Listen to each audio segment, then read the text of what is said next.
하나님의 기뻐하심으로 수의 배로 영광을 올리는 여러분의 신앙과 믿음 속에 하나님의 기뻐하심과 온전케 하신 은혜가 아름답게 세워지기를 주 이름으로 축복합니다. 말씀의 제목 같이 나눕니다. 은혜의 단비를 구하라. 은혜의 단비를 구하라. 아멘. 계속해서 스가랴서 말씀을 통하여 하나님의 자비하심, 하나님의 긍휼하심을 기억하고 그 믿음의 굳건한 자리에서 여러분의 소망이 아름답게 세워지기를 축복합니다. 오늘 주님의 말씀은 이스라엘 백성들의 역사만이 아니라 오늘 이 시대를 살고 있는 우리들을 향한 주의 음성도 된다는 것을 잊지 말고 승리하는 신앙이 되시길 축복합니다. 우리 교회 여러분들이 함께 마음을 같이 해주시고 해서 교회 승합 차량이 이제 어제 도착을 했어요. 그래서 은혜 가운데 이제 잘 준비를 했는데 이제 구청에서 이제 등록 절차를 밟으면서 차 번호 10개 중에 하나를 선택하래요. 근데 제가 제 아내랑 이렇게 쭉 봐가지고 결정을 하나 했는데요. 세상에 저는 지금까지 차 번호를 이렇게 빨리 외워본 적이 없거든요. 다 외웠어요, 전 벌써. 이 번호가 너무 재밌는 게 오늘 딱 들으신 여러분도 금방 안 잊어버릴 거예요. 베델 하신 분들은 북이스라엘이 몇 년도에 멸망했다고 제가 알려드렸는데 기억나세요? 지지리도 못 났다 했잖아요. 지지리도 못 났다. 모르시. 그래요. 그렇지. 그래야지 또 그래 한 번 더 하지. 722년. 그죠? 예. 남유다는 우리가 팔려갔다고 그래서 586년. 이제 기억나요? 처음 듣는 것처럼 그러고 있으면 어떻게 해요? 그래요. 이제 그냥 이 시간에 그냥 외우세요. 북이스라엘이 몇 년도에 멸망했다? 기원전 722년. 지지리도 못 나서 722년. 남유다가 언제 멸망했다? 586. 창피해. 우리가 팔려버렸어. 그래서 586년. 근데 이 차번호 시작이 722예요. 그러니까 일단 외우기는 쉽잖아요. 그래서 그 다음에가 이제 서가 나오더라고. 그래서 그 다음 번호를 아주 제일 쉬운 거로 선택했어요. 오이를 빨리 사고라고 그래서 5249 이렇게 했어요. 그러니까 지지도 못 난 것 서 5249. 금방 외워지잖아요. 다 외웠죠. 5249. 예, 지지도 못 났다. 722 서 5249. 그러니까 오이나 사와 그런 거예요. 이렇게 해가지고 번호를 이렇게 정했어요. 그래서 번호는 일단 기억하기 좋고 또 그래야 되지 않을까 해서 했는데 이 앞에다 주차를 좀 해놨어요. 그래서 우리 교회 여러분들과 이제 좋은 차량으로 이제 잘 또 섬길 수 있게 돼서 너무 감사하고 오늘 잠깐 좀 곁이야기를 한 것 같지만 오늘도 또 날짜를 또 기억해야 될 날입니다. 6.25입니다. 6.25. 1950년이죠. 벌써 75주년을 맞았습니다. 6.25를 생각하면 정말 겪은 세대와 그 직후 세대들은 그때 그 고통과 아픔을 알아요. 그런데 요즘 세대들은 6.25에 대한 그런 민감한 생각을 별로 잘 갖지 못하는 것 같습니다. 거기에 담긴 에피소드 하나만 좀 잠깐 이야기하며 오늘 예배 문을 열고자 합니다. 6.25 전쟁 당시에 맥아더 장군이 적극적으로 이 자유 대한민국을 지원했던 유명한 일화가 하나 있어요. 아마 이야기를 들으신 분들도 있을 겁니다. 우리와 북한이 대치하고 있는 상황에 전방 순시를 나갔습니다. 어떻게 이 나라를 도와야 되고 어떻게 싸워야 될까를 이렇게 기지를 이렇게 초소를 다니면서 보다가 그것을 보게 됩니다. 최전방 벙커 안에 계급장도 치하예요. 이등병도 아닌 학도병 같은 사람이 거기 이제 이병이죠. 짝대기 하나 붙이나 말까 그 총을 들고 이렇게 엎드려 있는 걸 보고 얼마나 아이처롭게 보였던지 전세가 거의 기울어져 있는 상태라 도저히 이것을 좀 어떻게 해야 될까? 위에서 벌써 많이 밀려 내려온 상태라 거의 이제 승패를 가늠하기 어려운 상황이 됐은지라 이제 맥아더 장군이 그 사병에게 질문을 던집니다. 전세가 이렇게 밀리고 있는데 당신들은 왜 도망가지 않습니까? 하고 이렇게 질문합니다. 물론 통역이 옆에서 해줬겠죠. 근데 한국 병사의 대답이 이렇게 대답을 한 거예요. 우리는 후퇴하라는 명령을 받지 못했습니다. 하고 이렇게 이야기한 거예요. 그 말 한마디에 맥아더 장군은 측은한 거예요. 후퇴 명령을 못 받아서 지금 여전히 이러고 있는 걸 보니까 이러다 금방 죽을 것 같거든요. 그래서 다시 질문을 했습니다. 내가 지금 도와줄 수 있는 소원이 있다면 말하라. 내가 지금 도와줄 테니까 하고 이렇게 질문을 했습니다. 질문의 의도는 이겁니다. 그냥 빨리 좀 저희를 철수시켜 주세요 하고 아마 이걸 부탁할 것 같아서 그걸 물은 겁니다. 지금 내가 해줄 수 있는 게 있는데 뭘 부탁하고 싶은가 그걸 말하시오 하고 이렇게 이야기를 했더니 이렇게 이야기하는 거예요. 우리에게 충분한 실탄과 총을 지원해 주세요 하고 이야기를 하는 거예요. 그 한마디에 메가다 장군이 감동을 받았답니다. 세상에 이럴 수가. 거의 기울어진 전세에서 마지막 이 순간에 퇴각 명령을 내리지 않았다고 도망치지 않고 그 자리를 총한자로 갖고 지키고 엎드려 있는 그 사병의 모습이 측은했고, 그리고 기회를 주었는데도 불구하고 실탄을 더 달라고 하는 그 고백에 메가다 장군이 큰 감동을 받았습니다. 이미 여러분들이 아시겠지만 그로 인하여 메가다 장군은 인천 상륙작전이라고 하는 아주 중요한 작전을 수행하게 되었고요, 전 세계 수많은 전쟁을 미국에서 지원해 줬는데 우리나라에서 이렇게 수만 명이 죽은 역사가 없었어요. 근데 미군이 지원을 통해서 우리나라에서 희생당한 숫자가 수만이 넘습니다. 엄청난 희생의 대가를 지불하고 이 자유라고 하는, 이 민주주의라고 하는 우리나라가 지켜진 걸 생각한다면 이건 정말 우리는 그냥 우연히 얻은 나라가 아니라 그 배후에 분명한 하나님의 역사가 있음을 여러분 잊지 않길 바랍니다. 이야기가 회자되다 보니까 사람들이 만든 이야기인 줄 알았어요. 근데 실제로요, 2006년 허영한이라고 하는 기자가 이 사실을 취재하다가 실제 그때 당시 그 상처를 입고 다리가 절단되어 있던 고 신동수 1등병의 그 이야기를 통해서 메가다 장군을 만났던 이야기를 실제로 발견을 한 거예요. 그래서 그걸 기사화해서 이게 그냥 사람들이 만든 이야기가 아니고 실제 있었던 이야기인 것을, 그것을 분명히 증거를 제시함으로 해서 지금까지 알려지고 회자됐습니다. 그때 그 신동수 1등병이 이야기했던 인터뷰 기사 중에 이런 게 있어요. 그분이 이제 수천하신 지 몇 년 전에 돌아가셨는데 그분 이야기 중에 그런 이야기 있습니다.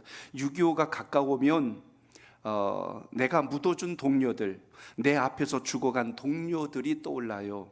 군번도 없이 죽어간 전우들이 얼마나 많은데요. 어떻게 지킨 나라인데 지금 우리 젊은이들이 그걸 알고나 있을까요? 하고 하는 그런 글이 있습니다.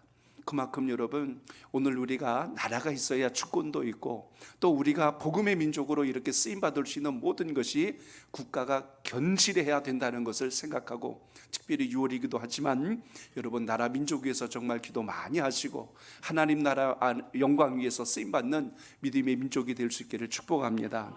오늘 이스라엘의 무너짐이 왜 왔을까요? 그들은 하나님을 유일한 우리의 구세주로 믿고 우리의 어떤 도우실 유일한 분이라는 걸 믿고 왔던 나라가 이 이스라엘 민족입니다. 그런데 그들의 마음속에 그 생각이 자꾸 무너진 거죠. 하나님을 섬기지 않고 우상을 숭배하고 하나님의 선지자들이 전한 것을 귀담아 듣지 않고 결국 나라의 근간이 흔들리기 시작했고, 하나님은 아수르를 통해서 그리고 바벨론을 통해서 결국 이스라엘이 무너진 결과를 가져오게 됩니다. 오늘 스가랴 선지자는 그들이 70년간 바벨론 땅에 포로로 끌려갔다가 다시 되돌아오는 그 과정 속에서 이제 하나님이 회복시켜 주실 모든 것에 대한 그 소망의 메시지를 다시 상기시켜 줌으로 해서 하나님이 우리를 버리지 아니하셨다, 우리를 다시 일으켜 주실 것이다라는 소망의 메시지를 담아서 오늘 이 10장에서도 그 이야기를 전개하고 있습니다. 오늘 말씀을 통하여 오늘 1절에 보면 이제 범피라는 말이 나와요. 그래서 하나님께서 우리에게 은혜 단비를 내리실 때 우리에게 어떤 역사가 있는가? 자, 한번 저를 따라합니다. 은혜의 단비를 구하라. 은혜의 단비를 구하라. 아멘. 아멘. 오늘 말씀에 보면 우리가 어떻게 은혜의 단비를 구해야 될 것인가? 오늘 1절을 먼저 읽고 말씀을 시작하고자 합니다. 자, 1절을 봅니다. 시작. 봄비가 올 때에 여호와 곧 구름을 일게 하시는 여호와께 비를 구하라. 무리에게 소낙비를 내려서 밭의 채소를 각 사람에게 주시리라. 아멘. 오늘 여기 1절에 보니까요, 봄비가 올 때 여호와 곧 구름을 일어나게 하시는 여호와께 비를 구하라, 이렇게 시작을 하고 있습니다. 여기서 지금 말하고 있는 여기 봄비라고 표현하고 있는데요, 당시 이스라엘 땅에서 이 비라고 하는 것은 상당히 중요한 도움의 통로가 되는 것을 우리가 먼저 봐야 합니다. 필요한 비가 올 때 우리는 단비라는 말을 씁니다.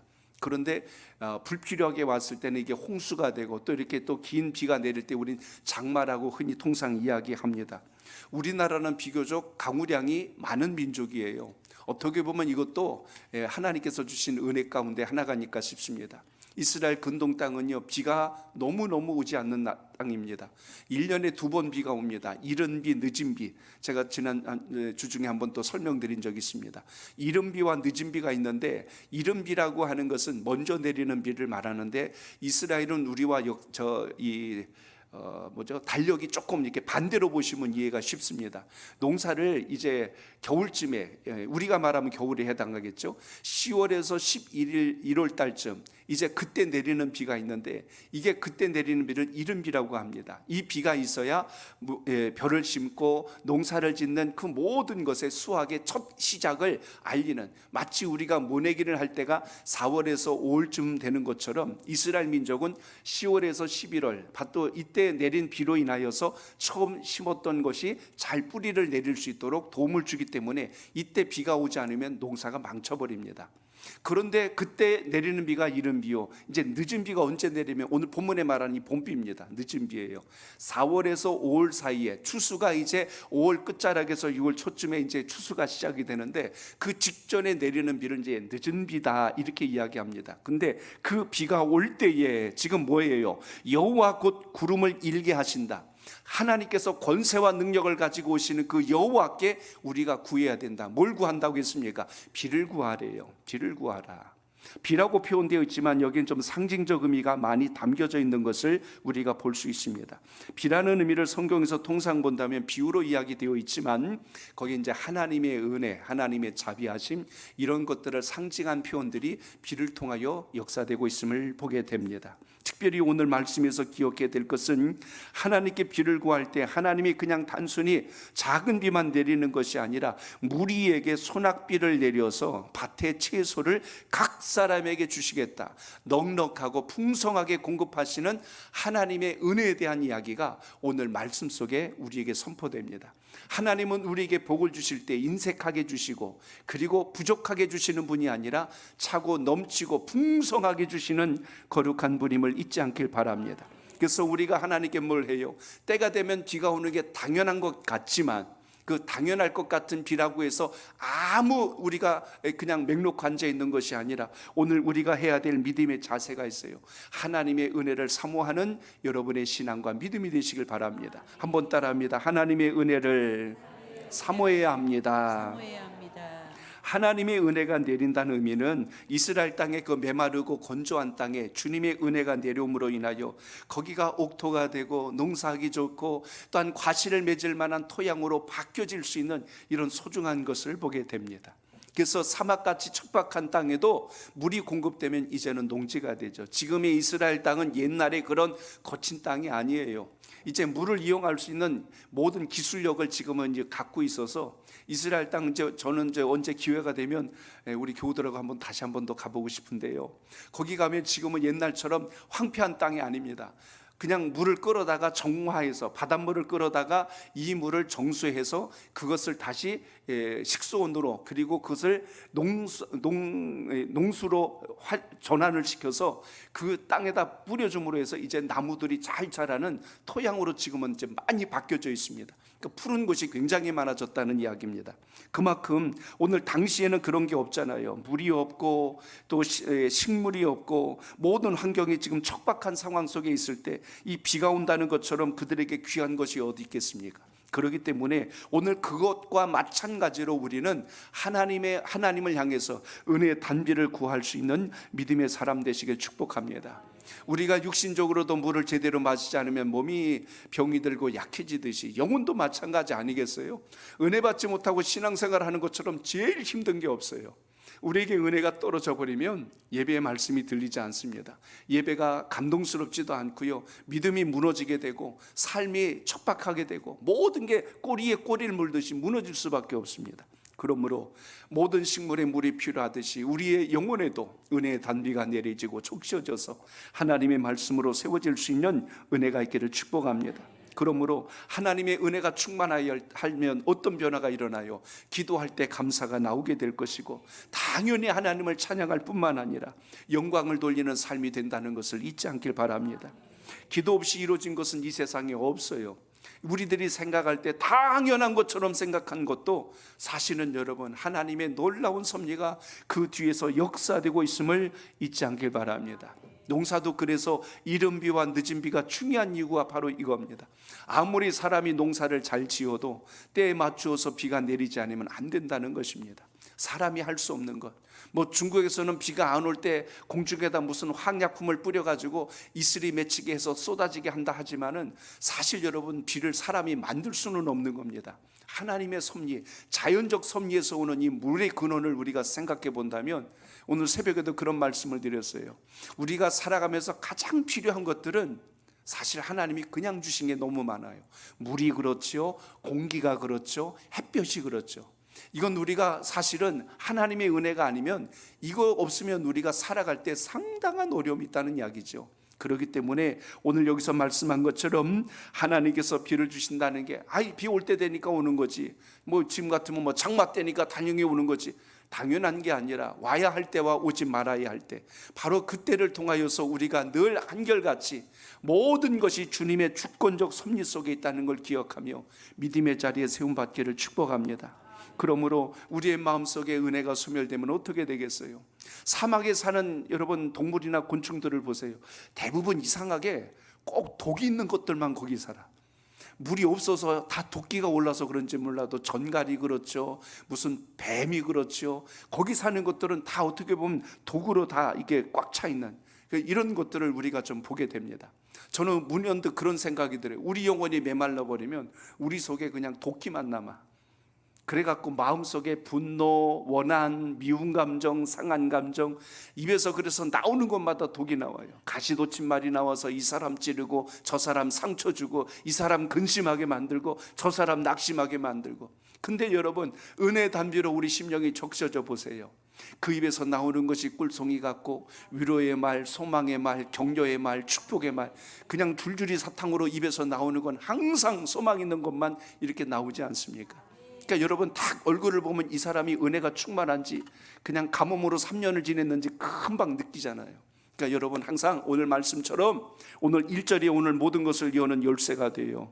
오늘 하나님이 어떤 분이세요? 구름을 일어나게 하신다. 이 구름이라는 것이 결국 비를 만들어내는 원동력이 되는데, 하나님이 그렇게 하시는데요, 소낙비로 역사하시겠다고 말씀한 걸 보면 오늘 이 땅에서 주의 은혜가 우리 삶 속에 잘 세워지기를 구할 수 있길 바랍니다.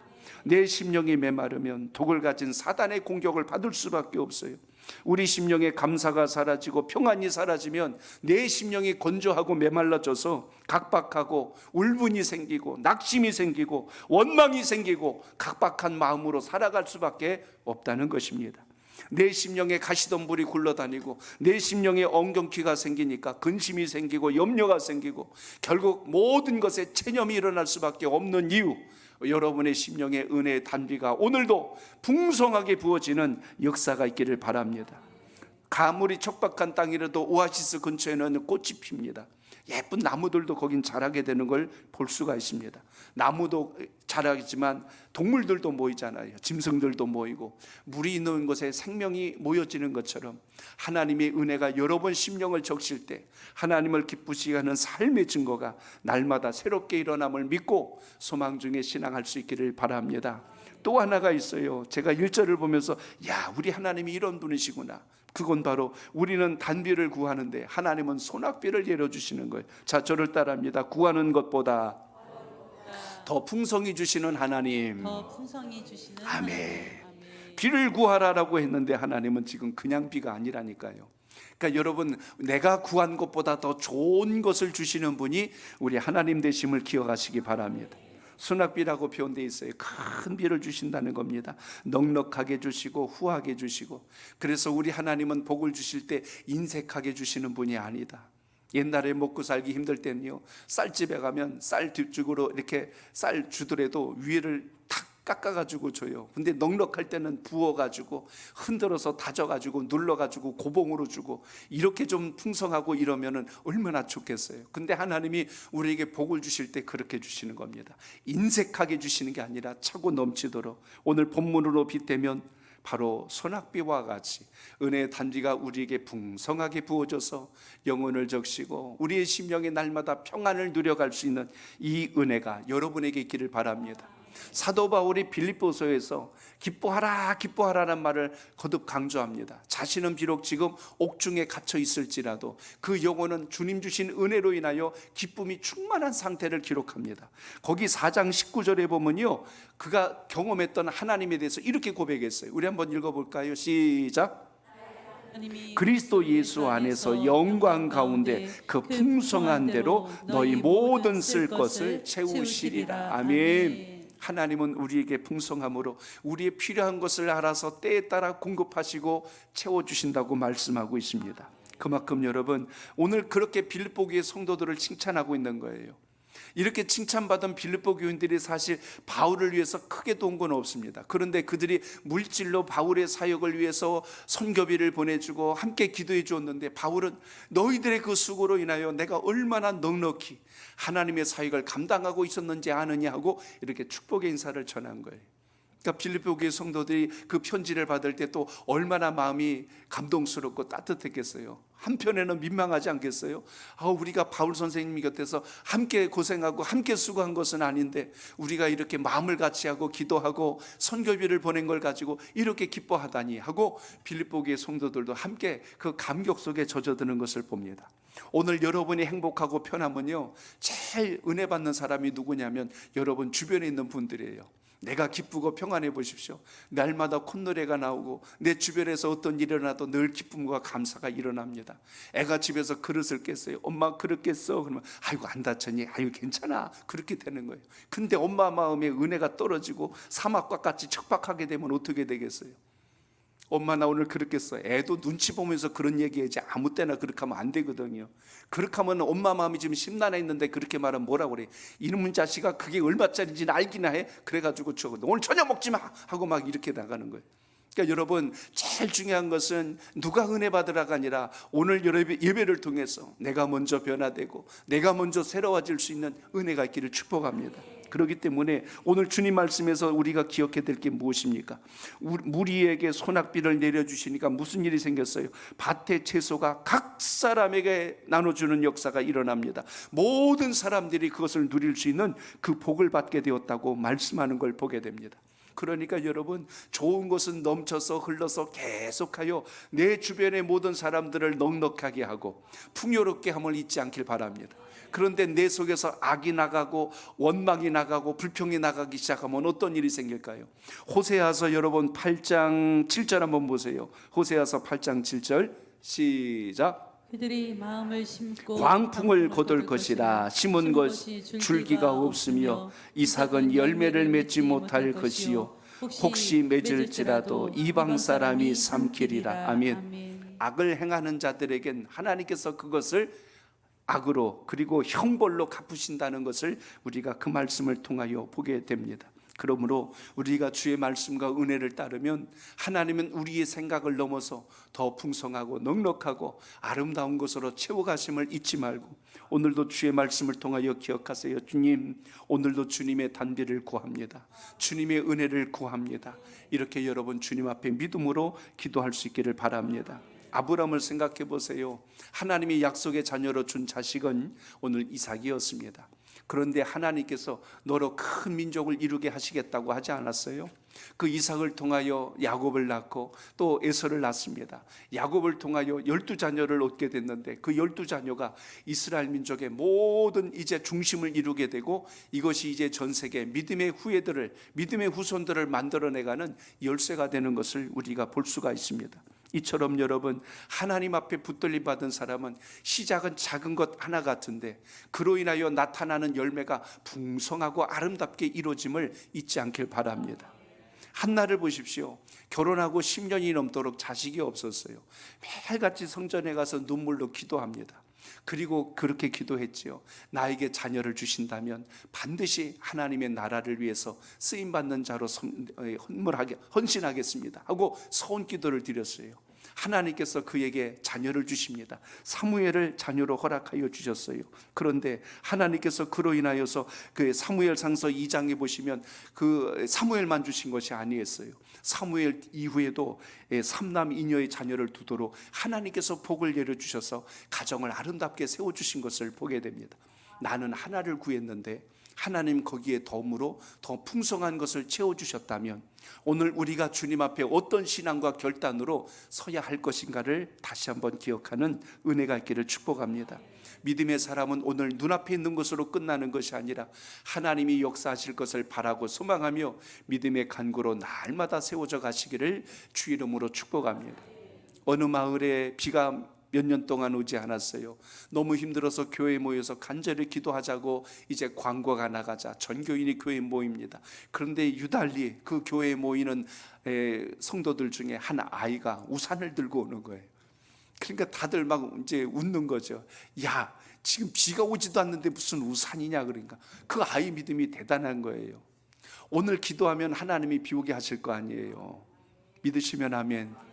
적어도 이 정도 믿음은 우리가 갖고 기도해야 되지 않겠어요? 아이고, 기도한다고 뭐가 달라진다고 이렇게 하는 사람하고 기도함으로 인하여 하나님이 역사할 걸 믿습니다. 하는 거하고 어떻게 같을 수가 있어요? 그렇기 때문에 오늘 하나님의 사람들은 언제나 그 은혜가 있기를 축복합니다. 그럼 이렇게 소낙비와 같은 큰 은혜를 받으려면 어떻게 해야 됩니까? 믿음을 가지고 기도하는 여러분의 신앙이 꼭 되시길 바랍니다. 누가복음 11장에 보면요, 믿음으로 기도하는 게 왜 중요한가를 아주 자세하게 주님이 풀어서 설명해 주신 말씀이 있습니다. 좀 몇 절 되는데 한번 읽어보겠습니다. 8절에서 13절까지 한번 뜻을 잘 생각하며 한번 읽어보세요. 읽습니다. 시작. 내가 너희에게 말하노니 비록 벗됨으로 인하여는 일어나서 주지 아니할 그 간청함을 인하여 일어나 그 요구대로 주리라. 내가 또 너희에게 이르노니 구하라 그리하면 너희에게 주실 것이요 찾으라 그리하면 찾아낼 것이요 문을 두드리라 그러면 너희에게 열릴 것이니 구하는 이마다 받을 것이요 찾는 이는 찾아낼 것이요 너희 중에 이에게는 열릴 것이요 것이니라. 너희 중에 아버지 된 자로서 누가 아들이 생선을 달라 하는데 생선 대신에 뱀을 주며 알을 달라 하는데 전갈을 주겠느냐? 너희가 악할지라도 좋은 것을 자식에게 줄 줄 알거든 하물며 너희 하늘 아버지께서 구하는 자에게 성령을 주시지 않겠느냐 하시니라. 아멘. 하나님 앞에 믿음으로 구하는 것이 왜 중요한가를 기록한 말씀을 우리가 누가복음을 통해서 보게 됩니다. 그래서 구하는 자는 어떻게 해요? 반드시 하나님께서 주시겠다. 오늘 이것을 기억하시고 사람의 생각과 내 경험을 이야기하지 말고 끝까지 포기하지 말고 믿음으로 기도할 수 있기를 바랍니다. 그러므로 오늘 수낙비는 하나님께서 부어주시는 겁니다. 오늘 수낙비 달라고 그런 적 없어요. 그냥 우리에게 단비를 주옵소서, 때에 맞춰서 오신다고 했던 그 비를 주옵소서, 이렇게 기도하였을 뿐인데 하나님은 넉넉하고 풍성한 것을 주셨다는 뜻은 우리가 기도할 때도 하나님, 우리의 구함을 넘어서 하나님은 더 크고 귀한 것을 우리에게 베풀어 주실 줄로 믿습니다. 이런 소망의 기도가 있기를 바랍니다. 더 풍성한 것을 공급하시는 하나님, 내가 붙든 것보다 더 귀한 것을 공급해 주시는 하나님, 그러므로 하나님의 뜻과 계획은 내 생각과 내 판단보다 훨씬 더 크다는 것을 기억하시고 소망 중에 기도하시길 바랍니다. 시편 81편 10절에 보니까 뭐라고 말씀해요? 내 입을 크게 열라 내가 채우리라. 그러므로 우리가 할 건요, 크게 입을 벌려 기도하는 거예요. 그럼 거기에 넉넉하고 풍성함으로 채워주시는 분이 우리 주님이란 사실을 잊지 말고 그 믿음이 여러분과 함께 하시길 축복합니다. 그러므로 여기에서 우리가 깨달아야 될 아주 중요한 게 있어요. 우리는 구하는 걸 잘하면 돼요. 그럼 하나님은 어떤 분이 되신대요? 우리의 간구를 들어주신다는 걸 잊지 않길 바랍니다. 따라합니다. 우리의 간구를 들어주시는 하나님. 그게 오늘 6절에 있는 말씀이에요. 자, 6절 보세요. 6절 시작. 내가 유다 족속을 견고하게 하며 요셉 족속을 구원할지라. 내가 그들을 긍휼히 여김으로 그들이 돌아오게 하리니 그들은 내가 내버린 일이 없었음 같이 되리라. 나는 그들의 하나님 여호와라. 내가 그들에게 들으리라. 아멘. 따라합니다. 내가 그들에게 들으리라. 아멘. 우리 하나님은 들으시는 분이세요. 여러분이 기도하면 허공에다 넋두리 하는 게 아니고 하나님이 그걸 듣고 계세요. 그러니까 들으신 것은 이제 하나님께서 하시겠다는 뜻과 동일하다는 것을 오늘 본문에서 보게 됩니다.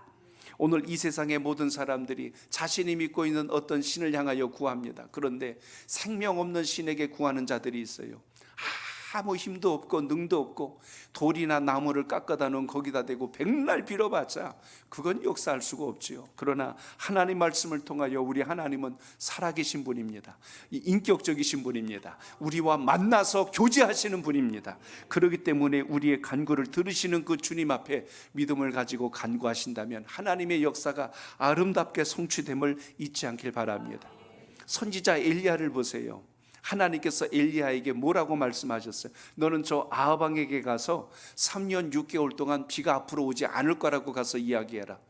그래서 엘리야가 아하방에게 가서 그 이야기를 한 겁니다. 사실 그 이야기하기 쉽지가 않아요.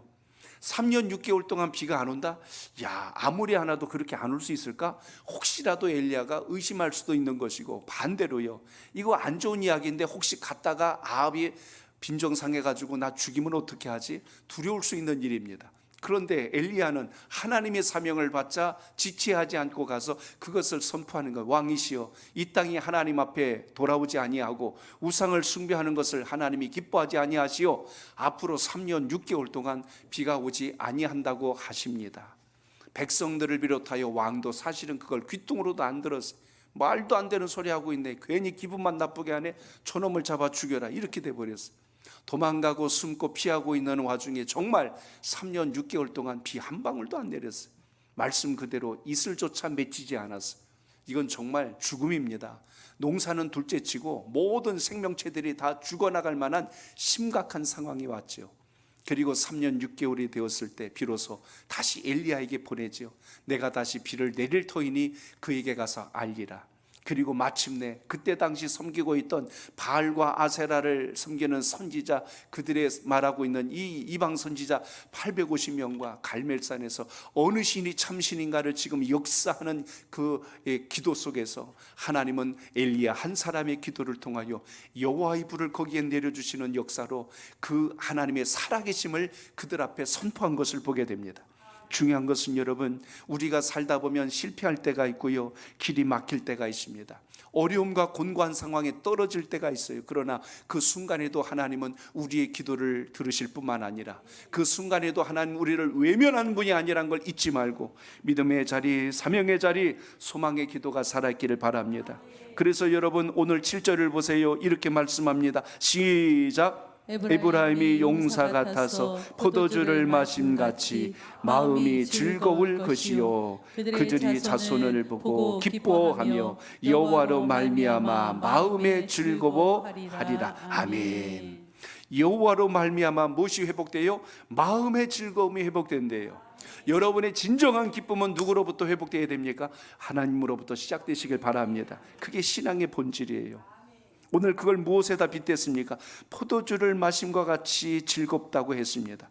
그들의 자손은 그것을 보고 기뻐하게 하시겠다고 오늘 말씀한 것을 봅니다. 그렇기 때문에 하나님이 주신 즐거움과 기쁨이 참된 기쁨이요, 참된 즐거움이라는 것을 기억하시고 오늘 우리의 신앙 속에서 이 은혜를 회복하는 주님의 사람이 꼭 되시기를 바랍니다. 그래서 오늘 8절입니다. 우리 한 번 더 봅니다. 8절 시작. 내가 그들을 향하여 휘파람을 불어 그들을 모을 것은 내가 그들을 구속하였습니다. 그들이 전에 번성하였던 같이 번성하리라. 아멘. 10장은요 1절부터 쭉 읽으면요 마음에 희망이 생겨요. 소망이 생겨요. 절망과 낙심 속에 떨어졌던 그들에게 하나님이 봄비와 같이 다시 너에게 단비를 내리실 텐데 그는 소낙비와 같이 풍성하게 해줄 것이고 너희의 채소와 모든 소유를 넉넉하게 하실 분이시란다. 그 하나님은 우리에게 즐거움을 주실 뿐만 아니라 큰 기쁨을 주실 텐데 그로 인하여서 우리에게 넉넉함을 채워주시고 그리고 그 하나님이 너희를 어떻게 부르는지 아느냐. 오늘 8절이 참 재밌지 않아요? 내가 그들을 향하여 휘파람을 불어 그들을 모은다고 그랬어요. 마치 목동이 양떼를 부를 때 지금이야 부르려고 그러면 호각을 불든지 이렇게 해가지고 하겠지만 당시에는 없잖아요. 휙 하고 그 소리 들으면 양떼들이 자기 주인이 부른다고 그쪽으로 우르르 몰려가는 것처럼 오늘 그걸 연상시키는 거예요. 하나님이 휘파람을 분다고 생각해 보세요. 얼마나 좀 이렇게 유머러스하고 또 그것이 얼마나 또 그 다정하고 사랑스럽게 부르는 모습일까를 한번 생각해 보시기 바랍니다. 그러므로 오늘 우리는 이 말씀을 통하여 하나님의 끝없는 사랑, 하나님의 끝없는 자비하심, 우리는 그것을 다시 확인해 볼 수가 있습니다. 상상만 해도 저는 기분이 너무 좋아요. 하나님이 휙 하고 불면 주야 그러면서 이렇게 가면 얼마나 좋겠어요. 믿으시면 아멘. 오늘 집에 가서 당장 휘파람 연습해 보세요. 주님과 함께 우리가 아름답게 교제할 수 있는 이 영적인 신호들이 있다면 얼마나 귀하겠습니까? 그러므로 주님이 부르시는 그 소리는 우리에게 축복하시는 소리요, 우리에게 희망을 주시는 소리요, 우리에게 풍요를 약속하는 소리라는 것을 기억합니다. 어떤 소리를 들으면 기분이 좋을 때가 있고 어떤 소리를 들으면 마음이 불편할 때가 있어요. 가끔 이렇게 도로에서 사이렌 소리가 나거나 앰뷸런스 소리가 나고 뭐 소방차 지나가는 소리 하면 어디 뭐 불났나 보다 하고 막 마음이 벌렁벌렁거리고 막 이렇게 합니다. 그런데 오늘 우리가 살아가면서 여러분이 듣기 좋은 어떤 말을 딱 들었을 때 하면서 마음에 감동이 밀려온다면 이 또한 얼마나 기쁘고 감사한 일이겠어요. 오늘 우리는 영원토록 주님이 부르시는 기쁨의 소리에서 감격하는 믿음의 사람 되시길 바랍니다. 마지막 때에 천군 천사가 하늘에서 나팔 소리가 들릴 때 주님께서 다시 오신다고 말씀하지 않았습니까? 그러므로 주님께서 보내시는 신호를 잘 들을 수 있는 믿음의 감각이 죽지 말고 다시 살아서 오늘 말씀에서 기억하세요. 주님께서 은혜의 단비를 내리신다면, 은혜의 소낙비를 내려주신다면 그것이 제일 먼저는 여러분의 심령에 부어지기를 바랍니다. 그리고 여러분의 가정에도 부어주시길 바랍니다. 그리고 우리 교회에도 부어질 줄로 믿습니다. 그러므로 우리 모두가 마음을 같이 해서 이 마지막 혼란하고 어지러운 시대에 영혼 살리고 생명 살리는 하나님의 큰 증거가 우리의 삶 속에 날마다 차고 넘칠 수 있기를 주의 이름으로 축복합니다. 말씀의 결론을 맺습니다. 과거에 어느 큰 교회를 섬기던 성도들이 있었어요. 근데 경기가 어렵고 또 교회에 어떤 큰 어려움이 와서 부도가 났답니다. 많은 성도들이 교회를 떠났어요. 연세 드신 어르신들이 이제 남아있는 상황이 됐다고 해요. 그 중에 한 어르신 가운데 나이 많으신 권사님 한 분이 이제 의자를 닦습니다. 하나하나 닦으면서 그 전체 그 빈자리를 닦는데 어느 분이 옆에 와서 그래요. 권사님, 성도들도 다 나가고 빈자리인데 뭘 그 의자를 그걸 닦고 계세요 하고 그랬더니 그 권사님이 이렇게 대답을 하시더랍니다. 그게 아니에요. 나는 앞으로 이 자리에 와서 은혜 받을 사람을 기다리면서 기도하고 여기를 닦아놓고 있는 겁니다 하고 이렇게 이야기합니다. 사람들이 생각할 땐 모든 게 끝난 것 같고 무너진 것 같지만 믿음의 사람들은 하나님이 하실 것을 믿고 내게 준 사명을 끝까지 포기하지 않으며 충성할 줄 아는 이런 은혜가 하나님의 사람이요 주의 붙들린 일꾼이란 걸 잊지 말고 이 믿음 속에 서시기를 축복합니다. 오늘 선지자 스가랴는 낙심 속에 넘어져 있는 하나님의 백성들, 절망하고 있는 그들을 향하여 하나님이 하실 것을 지금 외치고 있는 겁니다. 너희들은 다시 여호와 하나님 앞에 부르짖고 기도해라.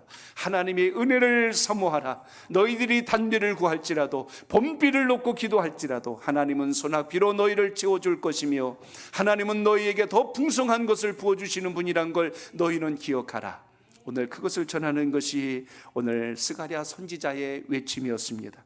오늘 이 시간 여러분의 마음속에 다시 한 번 더 하나님이 베푸시는 것을 신비에 새겨서 가장 좋은 것을 주시는 주님 안에서 승리하는 믿음의 역사가 여러분의 기도 속에 있기를 주의 이름으로 축복합니다.